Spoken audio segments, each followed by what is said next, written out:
بسم اللہ الرحمن الرحیم۔ محترم ناظرین، السلام علیکم۔ اہل سرسار کی ایک قوم جسے قوم سبا بھی کہا جاتا ہے، اللہ تعالیٰ کی بے شمار نعمتوں کے اندر زندگی گزار رہی تھی۔ یہ قوم ایک عظیم تہذیب و تمدن کی مالک تھی۔ حضرت داؤد علیہ السلام اور حضرت سلیمان علیہ السلام کی باعظمت حکومتوں کے بعد ان کی حکومت زبان زدے خاص و عام تھی۔ کہا جاتا ہے کہ یہ لوگ گندم کے مغز سے آٹا پیس کر روٹیاں پکاتے تھے، لیکن اس قدر اسراف کرنے والے اور ناشکرے تھے کہ انہی روٹیوں کے ساتھ بچوں کا پاخانہ صاف کرتے تھے۔ ان آلودہ روٹیوں کو اکٹھا کرنے سے ایک پہاڑ بن گیا تھا۔ ایک صالح شخص نے وہاں سے گزرتے ہوئے ایک عورت کو دیکھا جو روٹی کے ساتھ بچے کے پاخانے کے مقام کو صاف کر رہی تھی۔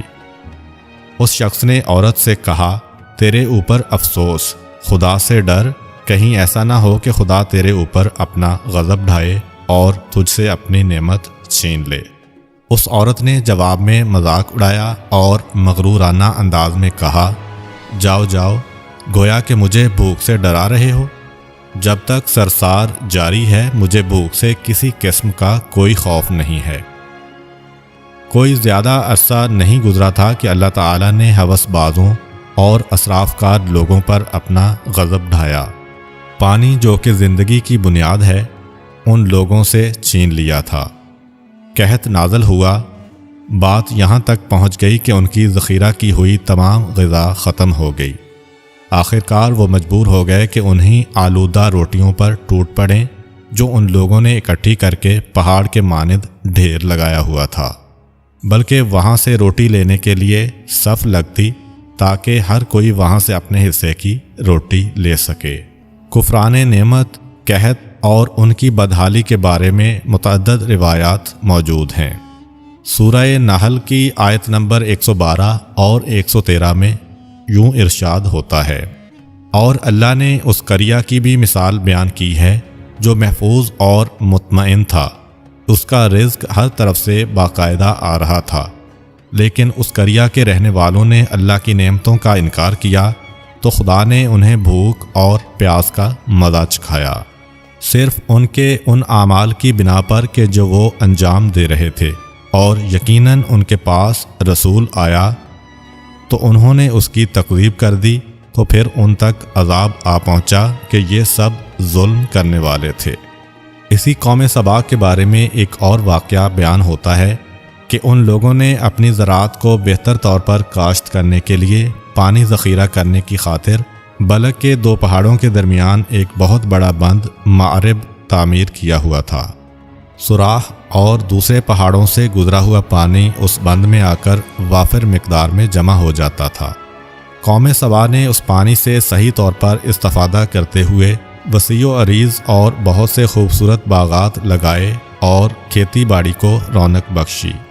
ان باغات کے درختوں کی شاخیں اس قدر پھلوں سے لدی ہوئی ہوتی تھیں کہ کہتے ہیں کہ اگر کوئی شخص سر پر ٹوکری رکھ کر ان کے نیچے سے گزرتا تو پھل خود بخود ٹوکری میں گرنا شروع ہو جاتے اور قلیل مدت میں ٹوکری تازہ پھلوں سے بھر جاتی۔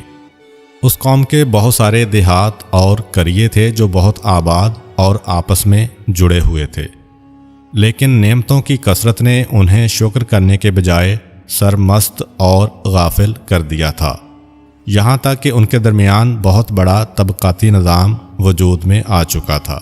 ان میں سے صاحب اقتدار لوگوں نے کمزوروں اور ضعیفوں کا خون چوسنا شروع کر رکھا تھا، یہاں تک کہ ان لوگوں نے خدا سے ایک احمقانہ التماس کیا جس کا ذکر سورہ سبا کی آیت نمبر 19 میں ملتا ہے۔ انہوں نے کہا، خدایا ہمارے سفروں کے درمیان فاصلہ زیادہ کر دے۔ انہوں نے اللہ تعالیٰ سے یہ التماس اس لیے کیا تاکہ غریب و بے نوا لوگ عمرہ اور ثروت مندوں کے ہمراہ سفر نہ کریں۔ ان کی خواہش یہ تھی کہ آبادیوں کے درمیان خشکی ہو اور فاصلہ بہت زیادہ ہو تاکہ تہی دست اور کم آمدنی والے لوگ ان کی طرح سفر نہ کر سکیں۔ اللہ تعالیٰ نے ان مغرور پیٹ کے پجاریوں پر اپنا غضب نازل کیا۔ بعض تواریخ کے مطابق ان مغرور لوگوں کی آنکھوں سے دور صحرائی چوہوں نے معرب نامی بند کی دیواروں پر حملہ کر کے انہیں اندر سے کھوکھلا کر دیا۔ ادھر سے بارشیں زیادہ ہوئیں جن کی وجہ سے سیلاب آ گیا اور اس بند میں پانی بہت زیادہ اکٹھا ہو گیا۔ اچانک بند کی دیواریں ٹوٹیں، اس سے ایک بہت بڑا سیلاب آیا جس میں تمام دیہات، آبادیاں، مال مویشی، باغات، کھیتیاں، ان کے محل اور گھر پانی میں غرق ہو کر نابود ہو گئے۔ ان کے باغات اور زراعت میں سے صرف کچھ پیلو اور بیری کے درخت اور کچھ جھاڑیاں بچی تھیں۔ خوش الحان پرندے وہاں سے کوچ کر گئے تھے، جبکہ الوؤں اور کووں نے قوم سبا کے کھنڈرات میں اپنے گھونسلے بنا لیے تھے۔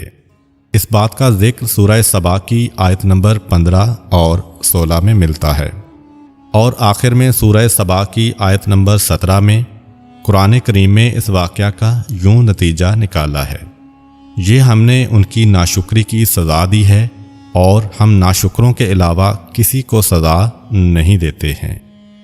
امید کرتا ہوں کہ آپ کو آج کی ویڈیو اچھی لگی ہوگی۔ اگر آپ کو ہماری ویڈیو اچھی لگی ہے تو ویڈیو کو لائک کریں اور مزید اس طرح کی ویڈیوز دیکھنے کے لیے ہمارا چینل سبسکرائب کر لیں۔ ملتے ہیں نیکسٹ ویڈیو میں، اجازت دیجیے، اللہ حافظ۔